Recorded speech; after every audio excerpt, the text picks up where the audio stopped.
میں عرض کرنا چاہتا ہوں اپنی ماؤں بہنوں اور بیٹیوں سے گھر کے کام کرنا، گھر کی خدمت کرنا، برتن صاف کر لینا، جھاڑو دے دینا، خاوند کے کپڑے دھو دینا، اس کے لیے اس طرح کے انتظامات کر لینا، یہ شروع سے دنیا کے تمام انبیاء کا، صالحین کا، صحابہ کا، امت کا، علماء کا، ائمہ کا، تابعین کا، آج تک اس پہ عرف رہا ہے کہ یہ کام عورت کے ذمے ہوتے ہیں اور اس کو کرنے چاہیے۔ یہ نیا فتویٰ کسی نے چھوڑ دیا ہے، نہیں کرنے کی کوئی ضرورت نہیں ہے۔ امام کائنات کی سنتوں کو دیکھیے، اسوہ حسنہ ہمارے لیے وہی ہیں۔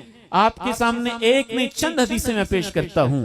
سیدہ میمونہ رضی اللہ تعالی عنہ کہتی ہیں صحیح بخاری اور مسلم میں اللہ کے پیغمبر کے لیے نہانے کے لیے پانی کا، غسل کا پانی میں رکھا کرتی تھی، اور اس دور کے اندر باتھ روم نہیں ہوتے تھے۔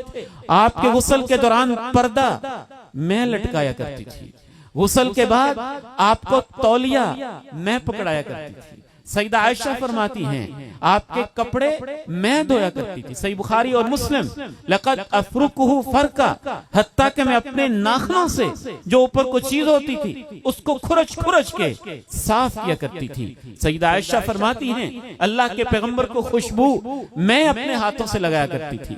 سیدہ عائشہ صحیح بخاری میں فرماتی ہیں اللہ کے پیغمبر جب اپنی قربانیاں بیت اللہ قربان ہونے کے لیے بھیجتے تھے تو ان قربانیوں کے اندر پٹے میں باندھا کرتی تھی، جس سے پتہ چلتا تھا کہ یہ بیت اللہ کی طرف جانے والی خاص قربانیاں ہیں۔ سیدہ عائشہ فرماتی ہیں آپ نے جب قربانی کرنے لگے تو میں آپ کو چھری پکڑاتی تھی کہ یہ لیجئے چھری اور آپ اس سے قربانی کیجئے۔ کائنات میں سیدہ فاطمہ سے بڑی کوئی عورت نہیں ہے، وہ سیدۃ نساء اہل الجنہ ہیں، وہ جنت کی عورتوں کی سردار ہیں، امام کائنات کی بیٹی ہیں، سیدنا علی کی بیوی ہیں، حسنین کریمین کی والدہ ہیں۔ کیا ان کی عظمت ہے، امام کائنات کھڑے ہو کے ان کا استقبال کرتے ہیں، ان کو بوسہ دیتے ہیں، ان سے پیار کرتے ہیں۔ سیدہ فاطمہ کے بارے میں لکھا ہوا ہے، پڑھ لیجئے حدیث کی کتابوں میں، امام کائنات کے پاس آتی ہیں اشتکت ما تلقى اثر الرہا، اپنے ہاتھ نرم و نازک ہاتھ اپنے بابا کے سامنے یہ دکھانے کے لیے آتی ہیں کہ جناب علی رضی اللہ تعالی عنہ کے معاشی حالات ایسے نہیں ہیں میرے لیے خادم کا انتظام کر سکیں، اور چکی میں آٹا پیس پیس کے، وہ پرانے دور کی چکی، اوپر بھی پتھر کا ایک پٹ ہے، نیچے بھی پتھر ہے، اور اس کو زور سے یوں چلانا۔ سیدہ کائنات اپنے گھر کے اندر جو گندم آ رہی ہے، جو آ رہے ہیں، پتہ نہیں کس چیز کے اندر اس دور کے مطابق ڈال کے چکی چلا رہی ہیں، چکی چلا چلا کے ہاتھ کے اوپر آبلے پڑ جاتے ہیں۔ جناب علی کہتے ہیں آپ کے بابا کے پاس خادم آئے ہیں، آپ ان سے کہیں خادم مل جائے، آپ کے لیے آسانی ہو جائے گی۔ سیدہ فاطمہ تشریف لے جاتی ہیں، آپ سے ملاقات نہیں ہوتی۔